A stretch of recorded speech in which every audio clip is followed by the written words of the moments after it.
مجھے کھلاڑی خان کے انداز سیاست اور جمہوری شعور سے کبھی اتفاق نہیں رہا۔ وہ کبھی دلی طور پر میڈیا کی آزادی، انسانی حقوق کی آزادی اور عورتوں کے حقوق کے قائل نہیں رہے۔ وہ اختلاف برداشت نہیں کرتے، اپوزیشن کے ساتھ بیٹھنے کو تیار نہیں۔ منتقمانہ رویے کی وجہ سے اپوزیشن کو قید رکھا۔ کھلاڑی خان جب مقتدر کے ساتھ ایک صفحے پر ہوتے تھے، میں نے اس وقت ایک کالم "یہ کمپنی نہیں چلے گی" لکھا تھا، جس پر مجھے دھمکیاں ملی، ٹرولنگ کی گئی، گالیوں بھرے فون آئے، میرے نام سے ٹرینڈ بنا کر برا بھلا کہا گیا۔ میڈیا کے خلاف گھیرا تنگ کرنے کے لیے میر شکیل الرحمان کو گرفتار کیا گیا تو میں نے "ات خدا دا ویر ہوندا" کے عنوان سے کالم لکھ کر کھلاڑی خان کو خبردار کیا تھا کہ آپ جو کچھ کر رہے ہیں اس کا انجام اچھا نہ ہوگا۔ کھلاڑی خان نے اقتدار کے آخری دن تک کسی کی نہ سنی اور پھر یہ کمپنی چل نہ سکی اور اب "ات خدا دا ویر" والی کہانی چل رہی ہے۔ کھلاڑی خان سے سیاسی اختلاف کے باوجود میں نے کبھی نفرت کا جذبہ نہیں پالا۔ میں سمجھتا ہوں کہ کھلاڑی خان نے یوتھ کو غیر سیاسی سے سیاسی بنا کر جمہوریت کا بھلا کیا۔ انہوں نے مڈل کلاس کی خواہشوں اور جذبات کی بنیاد پر سیاسی جماعت کھڑی کی اور بڑی کوشش اور محنت سے اس کا بیانیہ بنایا، جس کو بڑی مقبولیت ملی۔ صرف پاکستان ہی نہیں، دنیا بھر میں آباد پاکستانی کھلاڑی خان کے بیانیے اور سیاسی موقف سے اتفاق کرتے ہیں۔ میں یہ سمجھتا ہوں کہ ایک بڑی جماعت کے آدرشوں اور خواہشوں کو کچلنا غلط بات ہے۔ میری جمہوری تربیت یہ کہتی ہے کہ اپنے مخالف کے جمہوری حق کے لیے بھی اسی طرح جدوجہد کرنی چاہیے جیسے اپنی جمہوری حق کے لیے لڑا جاتا ہے۔ اس دلیل اور شعور کی بنیاد پر میں بار بار یہ کہہ رہا ہوں کہ اہل سیاست اور اہل بست و گشاد یہ سوچیں کہ کھلاڑی خان کا کیا کرنا ہے۔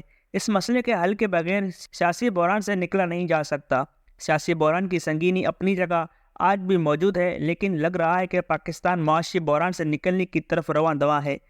گزشتہ روز نگران وزیر اعظم، چیف آف آرمی اسٹاف اور پنجاب کے وزیر اعلیٰ سمیت ایک وفد خلیجی ممالک کے دورے پر گیا ہے۔ امید ظاہر کی جا رہی ہے کہ دو خلیجی ممالک 20 سے 25 ارب ڈالر کی سرمایہ کاری کریں گے۔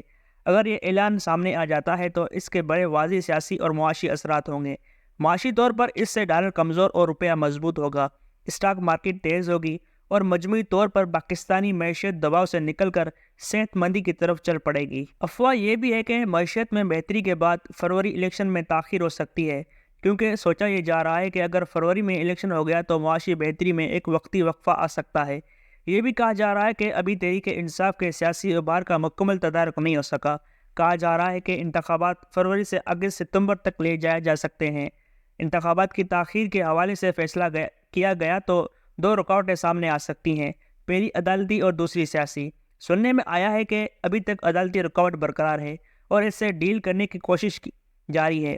سیاسی رکاوٹ کے حوالے سے کہا جا رہا ہے کہ پی ڈی ایم کے دو بڑی جماعتوں کو اس تاخیر پر اعتراض نہیں ہوگا۔ یہاں تک تو افواہ تھی، اب اس افواہ کا تجزیہ بھی ضروری ہے۔ اگر واقعی انتخابات ملتوی ہوئے تو جمہوری عناصر کو شدید مایوسی ہوگی۔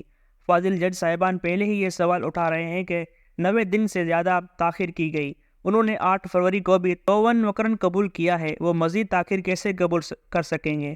معاشی بحران سے نکلنے اور خلیجی ممالک سے اربوں ڈالر ملنے کی خبریں بڑی خوش آئندہ ہیں، لیکن یہ یاد رکھنا چاہیے کہ معاشی بحران سیاسی بحران سے جڑا ہوا ہے۔ اگر ہم معاشی بحران سے نکل گئے اور سیاسی بحران بدستور رہا تو ملک عدم استحکام کا شکار ہی رہے گا۔ دنیا بھر کے ترقی یافتہ اور ترقی پذیر ممالک کی خوشحالی کا راز یہ ہے کہ عوامی حمایت سے دیر پا معاشی پالیسیاں بنائی جاتی ہیں۔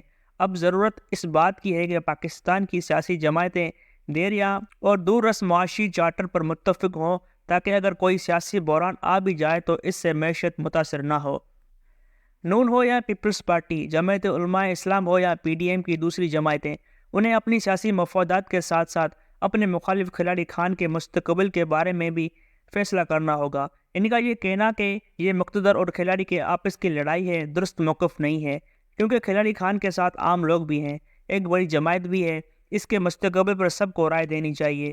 دوسری طرف تحریک انصاف کو بھی سوچنا چاہیے کہ پاکستان میں صرف مقبولیت کافی نہیں، قبولیت بھی ضروری ہوتی ہے۔